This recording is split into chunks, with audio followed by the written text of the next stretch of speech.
ಎಲ್ಲರೂ ಬಂದಾರಲ್ಲ.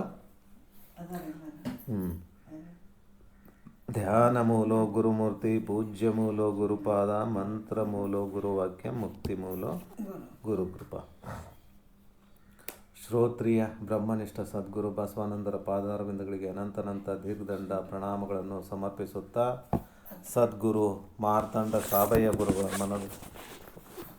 ಸದ್ಗುರು ಮಾರ್ತಾಂಡ ಸಾಬಯ್ಯ ಗುರುಗಳ ಪಾದಾರವಿಂದಗಳಿಗೆ ಅನಂತನಂತ ದೀರ್ಘದಂಡ ಪ್ರಣಾಮಗಳನ್ನು ಸಮರ್ಪಿಸುತ್ತಾ, ಸದ್ಗುರು ರಾಯಪ್ಪ ಗುರುಗಳ ಪಾದಾರವಿಂದಗಳಿಗೆ ಅನಂತನಂತ ದೀರ್ಘದಂಡ ಪ್ರಣಾಮಗಳನ್ನು ಸಮರ್ಪಿಸುತ್ತಾ, ಎಲ್ಲ ಜ್ಞಾನಾರ್ಥಿಗಳಿಗೆ ವಂದಿಸುತ್ತಾ ಪ್ರಾರಂಭಿಸುತ್ತೇನೆ. ನಿಜಗುಂಡರದ ಜೀವನ ಚರಿತ್ರೆ ಆಧರಿಸಿ ರಚಿಸ್ತಕ್ಕಂಥ ಗ್ರಂಥ ಜ್ಯೋತಿ ಬೆಳಗುತ್ತಿದೆ ಅಂತಕ್ಕಂಥದ್ದು. ಜ್ಯೋತಿ ಬೆಳಗುತ್ತಿದೆ. ಈಗ ನಿಜಗುಂಡರು ರಾಜಭೋಗದಿಂದ ಸನ್ಯಾಸ ಭೋಗಕ್ಕೆ, ಅಂದರೆ ರಾಜನಾಗಿ ಇದ್ದುದು ಪರಿವರ್ತನೆಯಾಗಿ ಮಹಾಪರಿವರ್ತನೆಯಾಗಿ ಸನ್ಯಾಸಿ ಜೀವನ ಸ್ವೀಕರಿಸಿ ಅಲ್ಲಿ ಶಂಭುಲಿಂಗ ಬೆಟ್ಟದಲ್ಲಿ ಇರ್ತಾಯಿದ್ರು. ಅಲ್ಲಿಂದ ಶಂಭುಲಿಂಗರು ಹೇಳಿದರು, ನೀವು ದೇಶ ಸಂಚಾರ ಮಾಡ್ಕೊಂಬರ್ಬೇಕು, ಜಂಗಮ ಸಂಚಾರ, ದೇಶ ಸಂಚಾರ, ಆವಾಗಲೇ ಅದು ಇದು ಪೂರ್ತಿ ಆಗುತ್ತೆ ಸನ್ಯಾಸಿ ಇದಕ್ಕೂ ಅಂತ ಲೆಕ್ಕದಲ್ಲಿ ಹೇಳಿದ್ದಕ್ಕೆ ಅವರು ಇವ್ರನ್ನ ಹುಡ್ಕೊಂಡು ಹೊಂಟಿದ್ದಾರೆ. ಯಾರನ್ನ? ಬುಡಿಕೇರಿ ಇವರು ಭುಜಲಿಂಗ ಗುರುಗಳ ಹತ್ರ, ಅವ್ರ ಗುರುಗಳ ಹತ್ರ ಹೋಗ್ತಾ ಇದ್ದಾರೆ. ಯಾರು? ಶಂಭುಲಿಂಗರ ಗುರುಗಳ ಹತ್ರ ಇವರು ಹೋಗ್ತಾ ಇದ್ದಾರೆ. ಯಾರು? ಮಹಾಂತಪ್ಪ ಮತ್ತು ನಿಜಗುಂಡರು ಇಬ್ಬರು. ಅವರು ಮಹಾಂತಪ್ಪ ಮತ್ತು ನಿಜಗುಂಡರು ಪ್ರಯಾಣ ಮಾಡ್ತಾಯಿದ್ದಾರೆ. ಅಲ್ಲಿ ಮಧ್ಯದಲ್ಲಿ ತಿರುಮಕೂಡಲು ದಾಟ್ತಾರೆ. ಆಮೇಲೆ ಪಶ್ಚಿಮ ವಾಹಿನಿಯಲ್ಲಿ ಬರ್ತಾರೆ. ಪಶ್ಚಿಮ ವಾಹಿನಿಯಲ್ಲಿ ತಿರುಮಕೂಡಲು ಅಂದ್ರೆ ನಮ್ಮ ಟಿ ನರಸೀಪುರ ಹತ್ರ ಅಂತ ಹೇಳ್ಬೋದು. ಪಶ್ಚಿಮ ವಾಹಿನಿ ಅಂದರೆ ಅದು ಶ್ರೀರಂಗಪಟ್ಟಣ. ಅಲ್ಲಿ ಶ್ರೀರಂಗ ದೇವಾಲಯದಲ್ಲೂ ಕೂಡ ಅವರು ವಾಸವಿದ್ದು ಮತ್ತು ಮುಂದೆ ಹೊರಡ್ತಾರೆ. ಮುಂದೆ ಹೊರಟು ಹರಿಹರಕ್ಕೆ ಬರ್ತಾರೆ. ಈಗ ಹರಿಹರ ಕ್ಷೇತ್ರದಲ್ಲಿ ಬಂದು ಅಲ್ಲಿ ಒಬ್ಬ ಸಾಧು, ಅಲ್ಲಿ ಒಬ್ಬ ಏಕನಾದ ತಂತಿ ಹಿಡ್ಕೊಂಡು ಹಾಡು ಆಡ್ತಿರ್ತಾನೆ.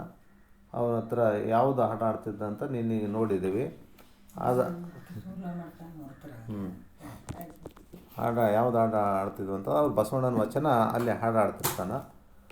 ಅದನ್ನು ನೋಡಿ ನಿಜಗುಂಡರು ಭಾಳ ತುಂಬ ಸುಂದರವಾದ ಹಾಡು ಅಂತ ಹೇಳ್ತಾರೆ. ಅದಾದಮೇಲೆ ಇವರು ಏಕನಾದ ಅದನ್ನು ನೋಡಿಬಿಟ್ಟು ಇವನು ಹೇಳ್ತಾನೆ, ಯಾರು? ಮಹಾಂತಪ್ಪ ಹೇಳ್ತಾರೆ, ಗುರುಗಳೇ, ನೀವು ಬರೆದಿರ್ತಕ್ಕಂಥ ಹಾಡನ್ನು ನೀವು ಈ ಏಕನಾಥದ ಹಿನ್ನೆಲೆಯಲ್ಲಿ ಹಾಡಿದ್ರೆ ಭಾಳ ಚಂದ ಇರ್ತದಲ್ಲ ಅಂತ ಕೇಳ್ತಾನೆ. ಆವಾಗ ಆ ಸಾಧು ಹೇಳ್ತಾನೆ, ಹೌದಾ, ನೀವು ಹಾಡು ಬರೆದಿದ್ರಾ ಅಂತ ಕೇಳ್ತಾನೆ. ತೊಗೊಳ್ರಿ ಹಾಡ್ರಿ ಅಂತಂದ್ಬಿಟ್ಟು ಹೇಳಿದಾಗ ನಿಜಗೊಂಡ್ರು ಅದೇ ಸ್ವಲ್ಪ ಅದನ್ನು ಬಾರಿಸಿ ರೂಢಿ ಮಾಡಿಕೊಂಡು ಒಂದು ಹಾಡಾಡ್ತಾರೆ. ಅದನ್ನು ಯಾವುದು? ಬೇಡುವೆನೋ ಅಭವ ನಿಮ್ಮನ್ನು ಭವಭವದೊಳು ಮಾಡೆನಗೊಲಿದು ಸುಗುಣ ಸಂತತಿಯೇನು ಇಂತು ಅಂತ ಆ ಹಾಡು ಹಾಡ್ತಾರೆ. ಅದು ಪೂರ್ತಿ ಹಾಡು ಆಡ್ತಾರೆ. ಅದನ್ನು ಪೂರ್ತಿ ಹಾಡು ಆಡಿದ ನಂತರ ಅವರಿಗೆ ಹೇಳ್ತಾರೆ, ಯಾರು? ಆ ಸ್ವಾಮಿ, ಆ ಸಾಧು ಕೇಳ್ತಾನ, ಇದು ತಾವೇ ಬರೆದ ಹಾಡುಗಳ ಸ್ವಾಮಿ ಅಂತ ಕೇಳ್ತಾನ. ಹೌದು, ನಮ್ಮ ಗುರುಗಳೇ ರಚಿಸಿದ್ದಾರಂತಂದ್ಬಿಟ್ಟು ಮಹಾಂತಪ್ಪ ಹೇಳ್ತಾನೆ. ಅವ್ರನ್ನೇ ದಿಟ್ಟಿಸಿ ನೋಡ್ತಾ ಸಾಧು ಹೇಳ್ದ, ತಮಗೆ ಉಜ್ವಲವಾದ ಭವಿಷ್ಯವಿದೆ ಮಹಾಸ್ವಾಮಿ, ತಮ್ಮ ಸಾಧನೆ ಹೀಗೆ ಮುಂದುವರಿಯಲಿ, ಇಂಥ ಹಾಡುಗಳನ್ನು ಇನ್ನೂ ರಚಿಸಿರಿ ಅಂತ ಹೇಳ್ತಾನೆ ಸಾಧು. ಆವಾಗ ಸ್ವಲ್ಪ ಕ್ಷಣಕಾಲ ಮೌನ ಆವರಿಸಿತು. ಏಕನಾದವನ್ನು ಹಿಂದೆ ಮುಂದೆ ತಿರುಗಿಸಿ ನೋಡುತ್ತಾ ನಿಜಗೊಂಡರು, ಇಂತಹದೊಂದನ್ನು ನಾವು ಮಾಡಿಸಿಕೊಳ್ಳುವುದು ಸಾಧ್ಯವೇ ಅಂತ ಕೇಳ್ತಾರೆ. ಅಂದರೆ ಸಾಧ್ಯವೇ ಇಂಥದ್ದೊಂದು ಅಂತ ಅನ್ಕೋತಾರೆ. ಅದನ್ನು ಕೇಳ್ತಿದ್ದಂತೆ ಸಾಧು ಹೇಳ್ದ, ನಾನು ಅದನ್ನೇ ಕೇಳಬೇಕೆಂದಿದ್ದೆ. ನಿಮ್ಮ ಹಾಡುಗಳಿಗೆ ಇದು ಬಹಳ ಚೆನ್ನಾಗಿ ಒಪ್ಪುತ್ತದೆ. ಅದನ್ನು ನೀವೇ ತೆಗೆದುಕೊಂಡು ಬಿಡಿ ನನ್ನ ಭಕ್ತಿಯ ಕಾಣಿಕೆಯಾಗಿ ಅರ್ಪಿಸುತ್ತೇನೆ ಅಂತ ಹೇಳ್ತಾನೆ. ಅಂದ್ರೆ ಅವರು ಅಷ್ಟು ಇಷ್ಟಪಟ್ಟದಂತಂದ್ರೆ ಅದನ್ನು ನೀವೇ ತೊಗೊಂಬಿಡ್ರಿ ಅಂತ ಹೇಳ್ತಾನೆ ಸಾಧು. ಅದು ಏಕನಾದ ವಾದ್ಯ. ಬೇಡ ಸ್ವಾಮಿ ಬೇಡ, ನಿಜಗುಂಡ್ರು ಹೇಳಿದರು. ನಿಮ್ಮ ಕೈಯನ್ನು ನಾನು ಬರಿದನ್ನಾಗಿ ಮಾಡಲೇ ನಿಮಗೆ ಅದು ಅವಶ್ಯವಾಗಿ ಬೇಕು. ನಿಜಗುಂಡ್ರು ಹೇಳ್ತಾರೆ, ಬೇಡ ಸ್ವಾಮಿ ಬೇಡ, ಅದು ನಿಮ್ಮ ಕೈಯಲ್ಲಿ ಅದು ಇರಬೇಕು. ನಾನು ನಿಮ್ಮ ಕೈ ಬರಿದಾಗಲಿ ಬರಿಗೈಲಿ ಹೆಂಗೆ ಮಾಡಲಿ ಅಂತ ಹೇಳ್ತಾರೆ. ಅದಕ್ಕೆ ಸಾಧು ಹೇಳ್ತಾನೆ, ನಾಳೆಯೇ ನಾನು ಇನ್ನೊಂದನ್ನು ಪಡೆಯಬಲ್ಲೆ, ನೀವೇನು ಯೋಚಿಸಬೇಡಿ, ಅದು ತಮ್ಮ ಬಳಿಯಲ್ಲೇ ಇರಲಿ. ಮತ್ತೆ ಹೇಳಿದ ಸ್ವಾಮಿ ಅದನ್ನು. ತುಂಬ ವಂದನೆಗಳು ತಮ್ಮ ಪ್ರೇಮ, ಇದರ ಮೂಲಕ ಯಾವಾಗಲೂ ನನ್ನ ಕೈಯಲ್ಲಿ ಉಳಿಯುವಂತಾಯಿತು. ತುಂಬ ಒಳ್ಳೆಯದು, ಭಾಳ ಒಳ್ಳೆಯದಾಯಿತು. ಹಂಗಂದ್ರೆ ತಮ್ಮ ಪ್ರೇಮ ಪ್ರೀತಿ ಅಂತಕ್ಕಂಥದ್ದು ಇದು ಏನದ ಕೊಡುಗೆ ನನ್ನ ಕೈಯಲ್ಲೇ ಉಳಿಯುವಂತಾಯಿತು ಅಂತ ಹೇಳ್ತಾರೆ. ಯಾವುದು ಆ ಏಕನಾದ ಕಾಯಿಯನ್ನು ಸ್ವೀಕಾರ ಮಾಡ್ತಾ ಹೇಳ್ತಾರೆ ನಿಜಗುಂಡ್ರು. ಆ ರಾತ್ರಿಯನ್ನು ಸಾಧುವಿನೊಡನೆ ದೇವಾಲಯದಲ್ಲೇ ಕಳೆದು ಮರುದಿನ ಮತ್ತೆ ಮುಂದೆ ಹೊರಟರು ತುಂಗಭದ್ರೆಯನ್ನು ದಾಟಿ. ಆ ರಾತ್ರಿ ಸಾಧುವಿನೊಡನೆ ದೇವಾಲಯದಲ್ಲೇ ಕಳೆದು ಮರುದಿನ ಮತ್ತೆ ಮುಂದೆ ಹೊರಟರು ಇವರು ನಿಜಗುಂಡ್ರು ಮತ್ತು ಮಹಾಂತಪ್ಪ. ಈಗ ಅವರು ಮನೆಗಳ ಮುಂದೆ ಹೋಗಿ ದೇಹಿ ಎಂದು ಬೇಡುವ ಅಗತ್ಯವಿರಲಿಲ್ಲ. ಈಗ ಅವರು ಮನೆಗಳ ಮುಂದೆ ಹೋಗಿಬಿಟ್ಟು ದೇಹಿ ಅಂತಂದರೆ ಅವರು ಪ್ರಸಾದಕ್ಕಾಗಿ ಊಟಕ್ಕಾಗಿ ಅವರು ದೇಹಿ ಅಂದರೆ ಭಿಕ್ಷಾನ್ ದೇಹಿ ಅಂತ ಕೇಳ್ತಕ್ಕಂಥ ಅಗತ್ಯ ಬೀಳಲಿಲ್ಲ. ಈ ಪರಿಸ್ಥಿತಿ ಈ ಮುಂದೆ 2-3 ಹಳ್ಳಿಗಳು ಇದ್ದಾಗ ಅವರಿಗೆ ಅನಿಸಿರ್ತದೆ. ಯಾಕಂತಂದ್ರೆ ಅವರು ಒಂದು ಹಾಡು ಬರೆದಿರ್ತಾರೆ, ಯಾರು ನಿಜಗುಂಡ್ರು ಬರೆದಿರ್ತಾರೆ, ಏನು ಬೇಡುವೆನೋ ಅಭವ ನಿನ್ನನ್ನು ಅದರಲ್ಲಿ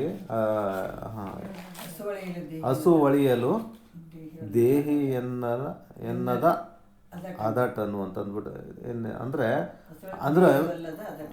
ಹಸು ಒಳಿಯಲು ದೇಹಿ ಎನ್ನಲೊಲ್ಲದ ಅದಟನು ಬೇಡುವೆನಭವ ಅಂತ ಏನು ಅದರಲ್ಲಿ ಅದನ್ನ ಅಂದ್ರೆ ಹಸು ಒಳಿಯಲು ದೇಹಿ ಎನ್ನಲೊಲ್ಲದ ಅದಟನು ಪುಸಿಯನೆಲ್ಲಿಯೂ ನುಡಿದ ಸತ್ಯವಿದನು ಅಂತ ಏನಾದ ಬರ್ತದ ಹಾಡ.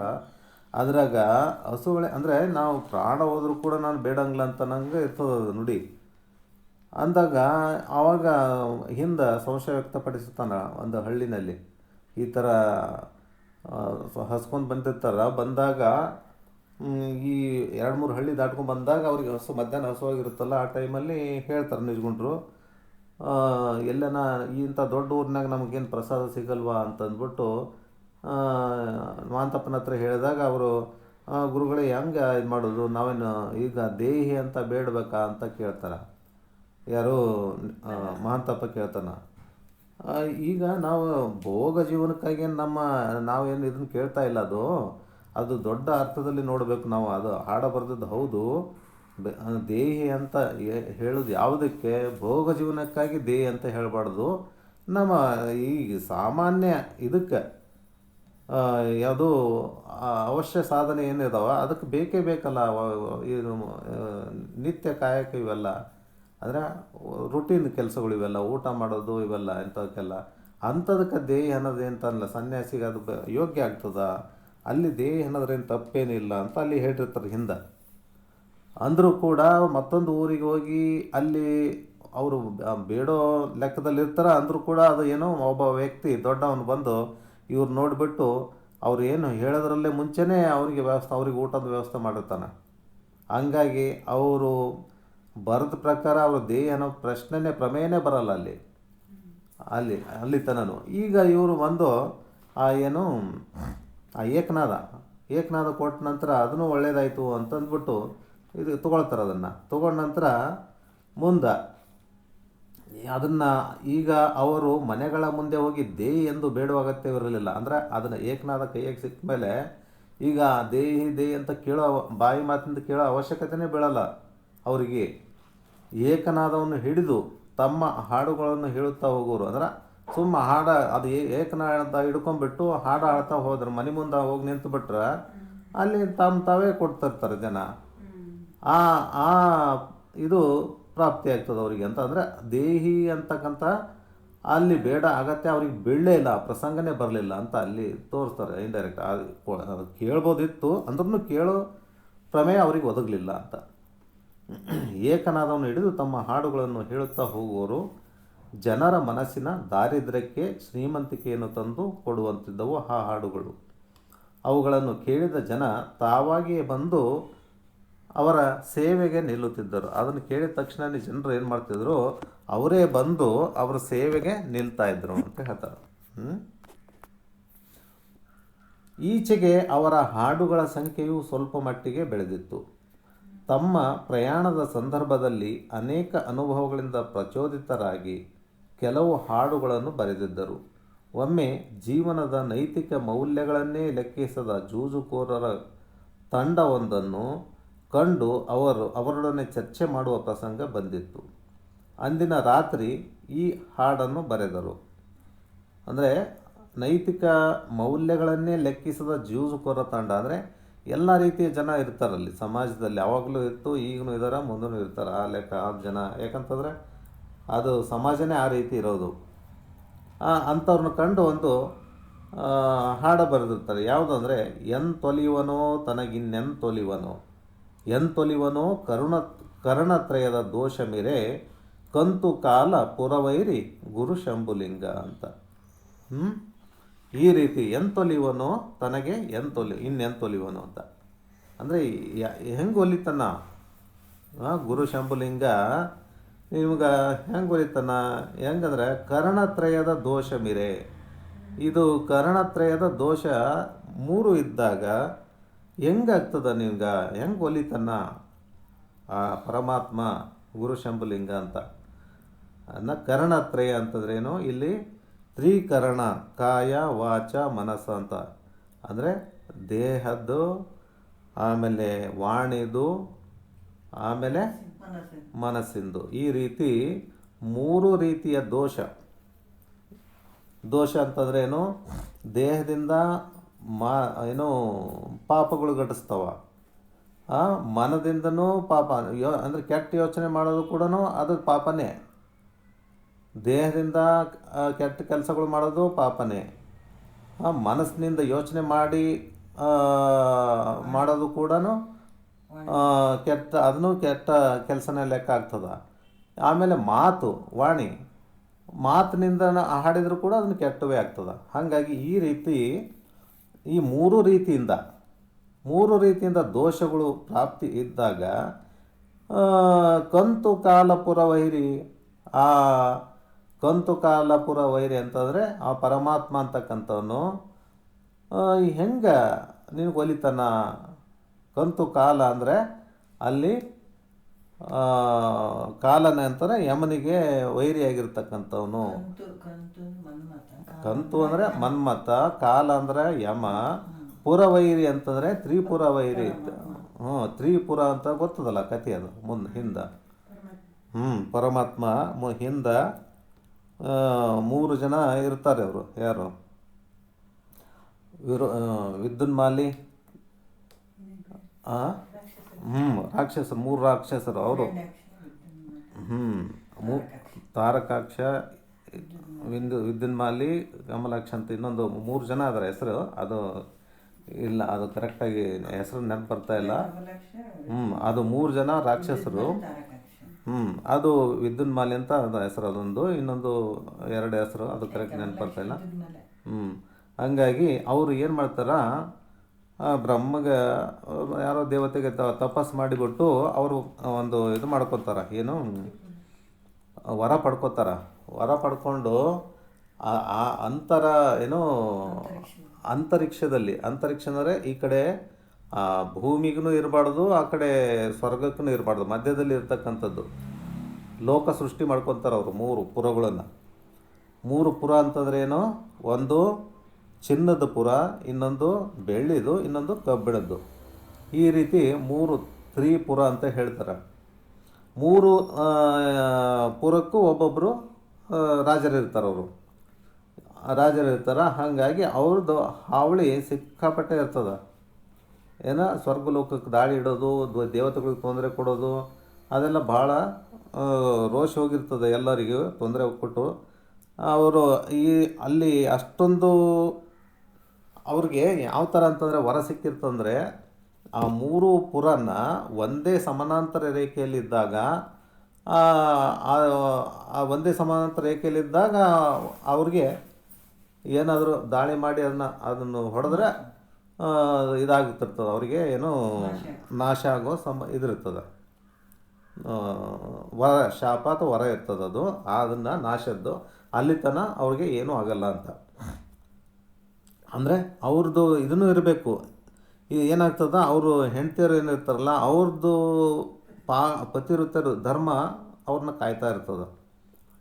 ಅಂದರೆ ಎಲ್ಲಿ ತನಕ ಅವರು ಪತಿವ್ರತ ಧರ್ಮ ಕಾಯ್ತದ ಅಲ್ಲಿ ತನಕ ಅವ್ರಿಗೆ ಏನು ತೊಂದರೆ ಇರಲ್ಲ ಅಂತ ನನಗೆ ಆ ಥರ ಇರ್ತದೆ. ಹಾಗಾಗಿ ಅವರು ಪತಿವ್ರತ ಧರ್ಮದಲ್ಲಿ ಇದ್ದಾಗ ಅವರ ಉಪಟಳ ಜಾಸ್ತಿ ಇರ್ತದೆ.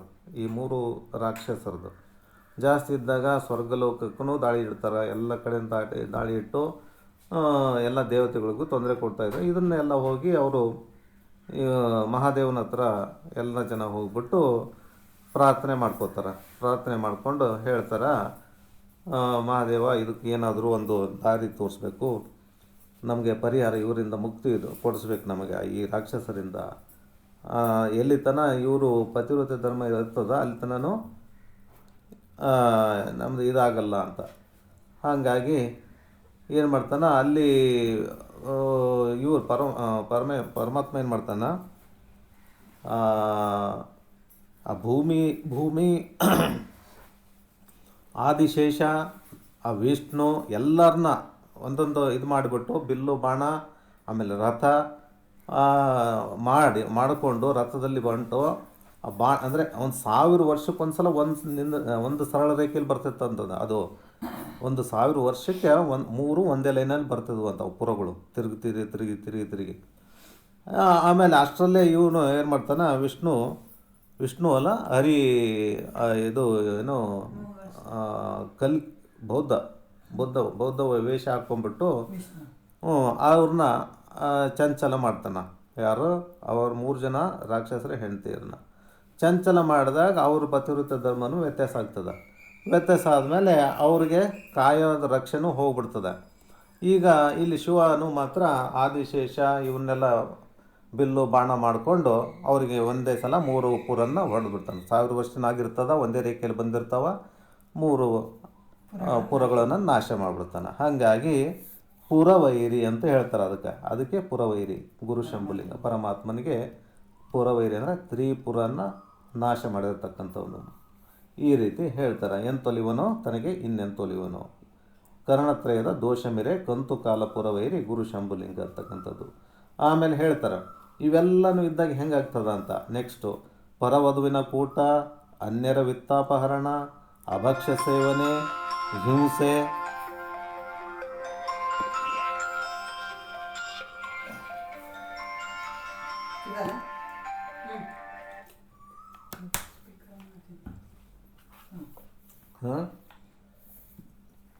ಪರವಧುವಿನ ಕೂಟ, ಅನ್ಯರ ವಿತ್ತಾಪಹರಣ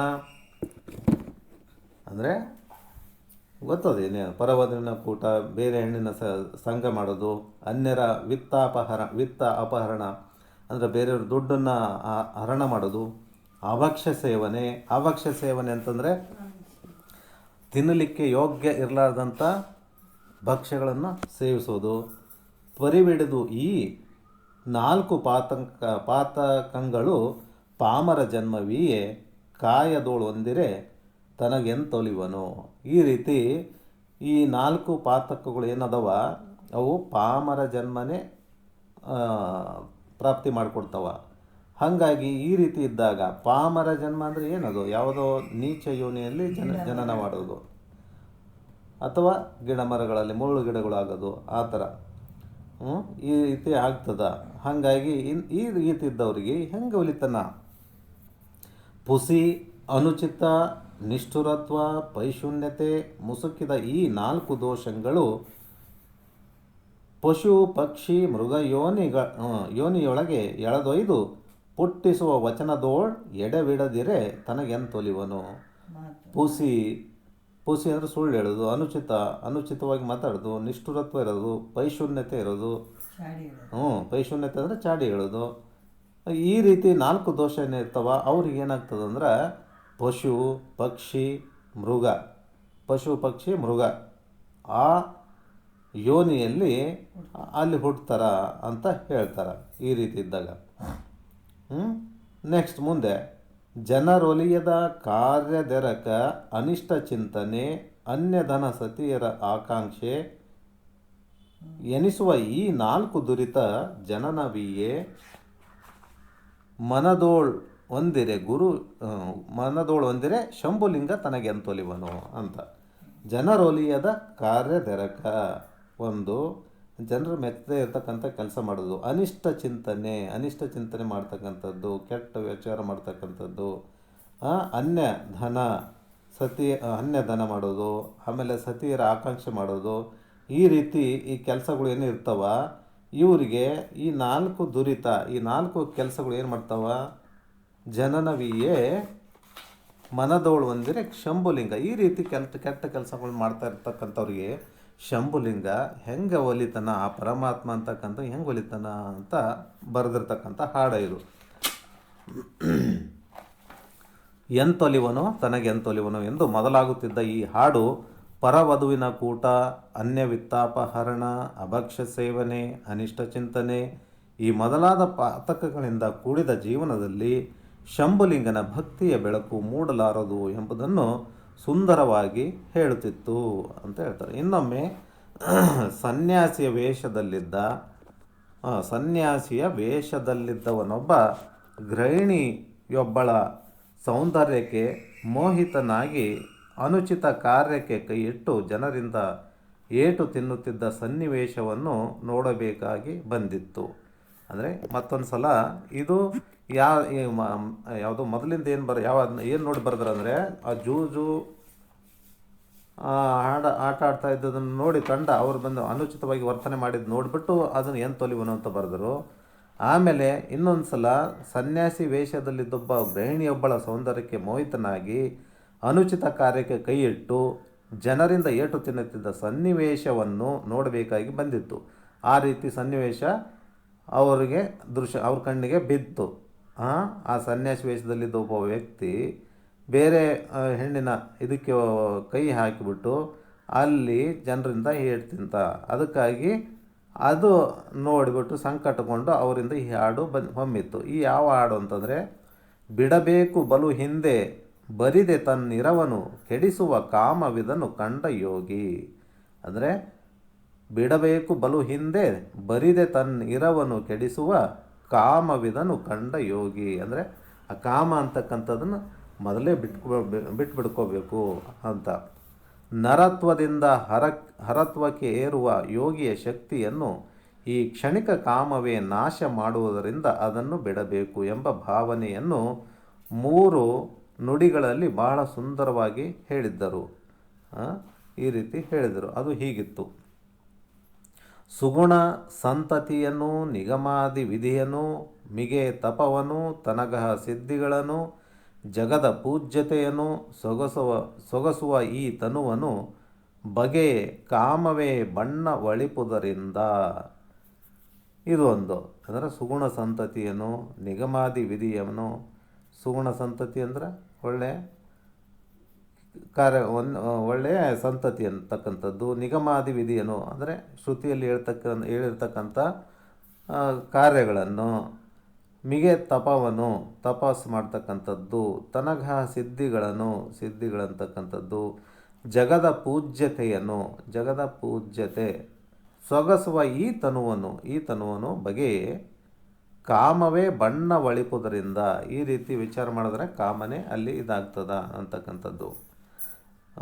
ಪಿರಿಯರ ಒಲವನ್ನು, ರಾಜ ಮನ್ನಣೆಯನ್ನು, ಸತ್ಪುರುಷರ ಭಯಭಕ್ತಿಯನ್ನು, ಲೋಕದವರ ವರವಂದನೆಯನ್ನು, ತನ್ನ ಉರು ತೇಜವನ್ನು ಕಷ್ಟತರದ ಕಾಮವೇ ಕಡೆಗಣಿಪುದರಿಂದ. ಅಂದರೆ ಈ ರೀತಿ ಇರ್ತಕ್ಕಂಥದ್ದು ಕಾಮದಿಂದನೇ ಎಲ್ಲನೂ ಕೆಟ್ಟು ಹೋಗ್ತದ ಅಂತ. ಅಂದರೆ ಹಿರಿಯರ ಒಲವು ಅಂತಕ್ಕಂಥದ್ದು, ರಾಜ ಮನ್ನಣೆ ಅಂತಕ್ಕಂಥದ್ದು, ಸತ್ಪುರುಷರ ಭಯಭಕ್ತಿ ಅಂತಕ್ಕಂಥದ್ದು, ಲೋಕದವರ ವರ ವಂದನೆ ಅಂತಕ್ಕಂಥದ್ದು, ತನ್ನ ಉರು ತೇಜವನ್ನು ಕಷ್ಟ ತರದ ಕಾಮವೇ ಕಡೆಗಣಿಪೋದರಿಂದ ಅದೇ ಹಾನಿ ಮಾಡುತ್ತದೆ. ಅದಕ್ಕಾಗಿ ತನಗೆ ಮುಂದೆ ಒದಗುವ ಮುನಿದೇವ ಗಣಪದವನು ರುದ್ರೇಶ್ವರ ಸದಾಶಿವ ಭಾವನೆಯನ್ನು ಘನ ಶಂಭು ಲಿಂಗವಾಗಿ ಮುಕ್ತಿ ಸುಖವನ್ನು ಜನಿಸಿದ ಈ ಕಾಮ ಇಲ್ಲೆನುಪುವುದರಿಂದ, ಅಂದರೆ ಈ ರೀತಿ ತನಗೆ ಮುಂದೆ ಪ್ರಾಪ್ತಿಯಾಗ್ತಕ್ಕಂಥ ಮುನಿಗಳದ್ದು, ದೇವರದ್ದು, ಗಣಪದ ಅಂತಕ್ಕಂಥದ್ದು, ರುದ್ರ ಈಶ್ವರ ಸದಾಶಿವ ಭಾವನೆ ಅಂತಕ್ಕಂಥದ್ದು, ಆಮೇಲೆ ಘನಶಂಭುಲಿಂಗವಾಗಿ ಮುಕ್ತಿ ಸುಖವನ್ನು ಜನಿಸಿದ ಈ ಕಾಮ ಇಲ್ಲೆನಿಪುವುದರಿಂದ, ಅಂದರೆ ಇವೆಲ್ಲ ಪ್ರಾಪ್ತಿಯಾಗೋದನ್ನು ಕೂಡ ಅದು ಕಾಮ ಅಂತಕ್ಕಂಥದ್ದು ತಪ್ಪಿಸಿಬಿಡ್ತದ. ಅದಕ್ಕಾಗಿ ಏನು ಮಾಡಬೇಕು? ಬಿಡಬೇಕು ಬಲು ಹಿಂದೆ ಬರಿದೆ ತನ್ನಿರವನ್ನು ಕೆಡಿಸುವ ಕಾಮವಿದನು ಕಂಡ ಯೋಗಿ ಅಂತಕ್ಕಂಥ. ಇದನ್ನು ಬಿಡಲೇಬೇಕು. ಅದನ್ನು ಇಟ್ಕೊಂಡ್ಬಿಟ್ರೆ ಇಷ್ಟೆಲ್ಲ ತೊಂದರೆಗಳಾಗ್ತವೆ, ಯಾವುದು ಸಿಕ್ಕಲ್ಲ ಅಂತಕ್ಕಂಥದ್ದು ಹೇಳ್ತಾರೆ. ಮತ್ತು ಇದೇ ಸಂದರ್ಭದಲ್ಲಿಯೇ ಯಾಕೆ ವಿರತಿಯನ್ನು ಹೀನ ವಿಷಯವನ್ನೊಲಿವೆ ಕಾಕು ಮಾನಸವೇ ನಿನಗದರ ಏನುಂಟು ಅಂತರಂಗವನ್ನು ಜಾಗೃತಗೊಳಿಸುವ ಗೀತೆಯು ರಚಿತವಾಗಿತ್ತು. ಅಂದರೆ ಮುಂದೆ ಮತ್ತು ಇದೇ ಸಂದರ್ಭದಲ್ಲಿ ಮತ್ತೊಂದು ಹಾಡ ಅವರು ಬರೆದಿರ್ತಾರೆ. ಯಾವುದು? ಯಾಕೆ ವಿರತಿಯನ್ನು ಉಳಿದು ಹೀನ ವಿಷಯವನ್ನೊಲಿವೆ ಕಾಕು ಮಾನಸವೇ ನಿನಗದರವಳು ಏನುಂಟು ಎಂದು ಅಂತರಂಗವನ್ನು ಜಾಗೃತಗೊಳಿಸುವ ಗೀತೆಯೂ ರಚಿತವಾಗಿತ್ತು. ಆ ಗೀತೆ ಕೂಡ ಯಾವುದು ರಚಿತ ಆಗ್ತದೆ. ಅದು ಯಾವುದಂದ್ರೆ ಇದ್ರ ಬಗ್ಗೆ ನಾಳಿನ ಇದರಲ್ಲಿ ನೋಡೋಣ, ಅಥವಾ ಹೇಳೋಣ. ಇದೊಂದು ಹೇಳ್ಬಿಡು ಅಂತ ನಡೀತದೆ. ಇರಲಿ. ಯಾಕೆ ಆ ಪದ ಏನದು ಅಂತಂದ್ರೆ ನೋಡ್ಬಿಡೋಣ ಅದೊಂದಿಷ್ಟು. ಯಾಕೆ ವಿರತಿಯನ್ನು ಹೀನ ವಿಷಯನೊಲಿವೆ ಕಾಕು ಮಾನಸವೇ ನಿನಗಾದರೂ ಏನುಂಟು. ಯಾಕೆ ವಿರತಿಯನ್ನು ಬಿಡ್ತಿದಿ? ವಿರಕ್ತಿಯನ್ನು, ವೈರಾಗ್ಯವನ್ನು ಯಾಕೆ ಬಿಡ್ತಿದಿ? ಹೀನ ವಿಷಯವನ್ನು ಒಲಿವೆ ಅಂದರೆ ಈ ಕೆಟ್ಟ ವಿಷಯಗಳನ್ನು ಯಾಕೆ ಒಲಿತಿದಿ? ಅದನ್ನು ಯಾಕೆ ಇಷ್ಟಪಡ್ತಿದಿ, ಇಚ್ಛೆ ಪಡ್ತಿದಿ? ಕಾಕು ಮಾನಸವೇ ನಿನಗಾದ್ರೂ ಏನುಂಟು. ಕೆಟ್ಟ ಮನಸ್ಸು ನಿನಗೆ ಆದ್ರೆ ಏನು ಸಿಗ್ತದೆ ನಿನಗಾದ್ರಿಂದ? ಚಲುಪಾಲ ಚೆಲ್ಲಿ ಸೂರೆಗುಡಿಯುವಂತೆ ಮಧುರಾನ್ನ ದೊಲ ಹೊರತು ಪಳೆ ಮಾಂಸವನ್ನು ಭಕ್ಷಿಪಂತೆ. ಚಲುಪಾಲ ಚೆಲ್ಲಿ ಸೂರೆಗುಡಿಯುವಂತೆ ಮಧುರಾನ್ನ ದೊಲ ಹೊರತು ಪಳೆ ಮಾಂಸವನ್ನು ಭಕ್ಷಿಪಂತೆ. ಅಂದರೆ ಒಳ್ಳೆ ಇರ್ತಕ್ಕಂಥ ಹಾಲನ್ನು ಬಿಟ್ಟು ಹೆಂಡ ಕುಡಿದಂಗೆ, ಸುರೆ ಅಂದರೆ ಹೆಂಡ. ಮಧುರಾನ್ನ ದೊಲ ಹೊರತು ಪಳೆ ಮಾಂಸವನ್ನು ಭಕ್ಷಿಪಂತೆ ಅಂದರೆ ಒಳ್ಳೆಯ ಸುಮಧುರ ಅನ್ನನ ಬಿಟ್ಬಿಟ್ಟು ಕೆಟ್ಟ ಕೊಳತು ಮಾಂಸ ತಿಂದಂಗೆ. ಅದನ್ನ ಯಾಕೆ ಅಂದರೆ ವೈರಾಗ್ಯನ ಬಿಟ್ಟು ವಿಷಯದಲ್ಲಿ ಯಾಕೆ ಮನಸ್ಸು ಹಾಕ್ತಿದೆ ಅಂತಕ್ಕಂಥದ್ದು. ಗೆಲುವು ಬರಲಲ್ಲದೆ ಮಹಾರುಜೆಯನ್ನು ಉಂಬಂತೆ ಸಲೆ ತತ್ವಮತಿ ಗೆಡಿಸಿ ಮರವೇಳು ಸುಳಿವೆ. ಅಂದರೆ ಸಲೆ ತತ್ವಮತಿ ಗೆಡಿಸಿ ಮರವೇಳು ಸುಳಿವೆ ಅಂದರೆ ಇಲ್ಲಿ ತತ್ವಮಸಿ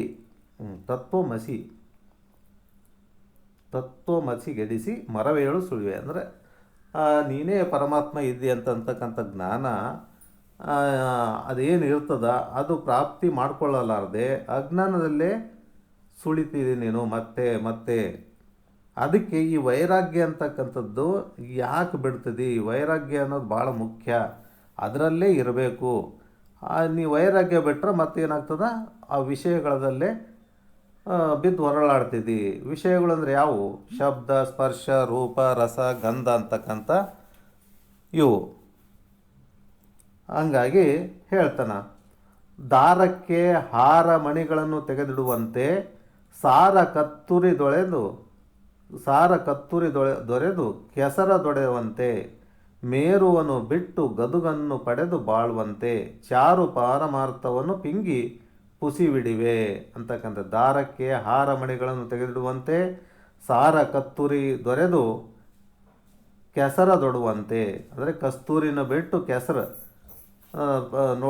ಹಿಡ್ಕೊಂಡಂಗೆ, ಮೇರುವನ್ನು ಬಿಟ್ಟು ಗದುಗನ್ನು ಪಡೆದು ಬಾಳುವಂತೆ ಅಂದರೆ ಉನ್ನತವಾದ ಪದವಿಯನ್ನು ಬಿಟ್ಟು ಚಿಕ್ಕದಾದ ಪದವಿಗೆ ತೃಪ್ತಿ ಪಡುವಂಗೆ ಚಾರು ಪಾರಮಾರ್ಥವನ್ನು ಪಿಂಗಿ ಪುಸಿಬಿಡಿವೆ ಅಂದರೆ ಪರಮಾರ್ಥನ ಬಿಟ್ಟು ಬರೀ ಸುಳ್ಳನ್ನು ನಂಬ್ಕೊಂಡು ಕೂಡಂಗಾಗ್ತದ. ಹಾಗಾಗಿ ಇದನ್ನು ಮಾಡೋಕ್ಕೆ ಬೇಡ ಮಾಡಬೇಡ ಅಂತ.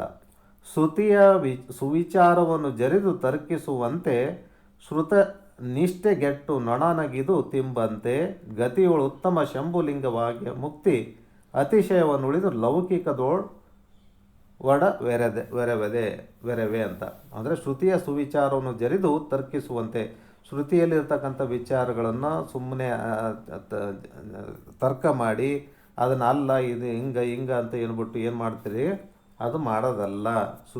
ಋತನಿಷ್ಠೆಗೆಟ್ಟು ನೊಣನಗಿದು ತಿಂಬಂತೆ, ಅಂದರೆ ಋತನಿಷ್ಠೆಯನ್ನು ಬಿಟ್ಟುಬಿಟ್ಟು ಆ ನೊಣ ತಿಂದಂಗೆ ಗತಿಯೊಳು ಉತ್ತಮ ಲಿಂಗವಾಗಿಯ ಮುಕ್ತಿ ಅತಿಶಯವನ್ನು ಉಳಿದು ಲೌಕಿಕದೋಳು ಒಡ ವೆರವೆ ಅಂತಕ್ಕಂಥದ್ದು. ಅಂದರೆ ಲೌಕಿಕದಲ್ಲೇ ನೀನು ಸದಾಕಾಲ ಆನಂದವಾಗಿರ್ತಕ್ಕಂಥ ಪದನ ಬಿಟ್ಟು ಬರೇ ಲೌಕಿಕದಲ್ಲೇ ಬಿದ್ದು ಹೊರಳಾಡ್ದಂಗೆ ಆಗ್ತದ ಈ ಕೆಲಸ.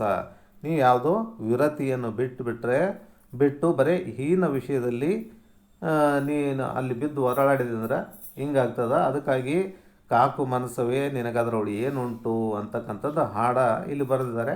ಇದನ್ನು ಬೇಕಿದ್ರೆ ಇನ್ನೂ ಸ್ಪಷ್ಟವಾಗಿ ಇಟ್ಕೊಂಡ್ಬಿಟ್ಟು ಮುಂದಿನ ಕ್ಲಾಸಲ್ಲಿ ನೋಡೋಣ. ಇಷ್ಟು ಹೇಳಿ 2 ಮಾತುಗಳು ಪದಕ್ಕೆ ಅರ್ಪಿಸಿ ಅಥವಾ ನಿಧಾನವಾದರೂ ಪರವಾಗಿಲ್ಲ, ಇನ್ನೊಂದು ರಿಪೀಟ್ ಆದರೂ ಪರವಾಗಿಲ್ಲ, ಇನ್ನೊಂದು ಸಲ ನೋಡೋಣ. ಇಷ್ಟು ಹೇಳಿ 2 ಮಾತುಗಳು ಪದಕ್ಕೆ ಅರ್ಪಿಸಿ ಹರವು.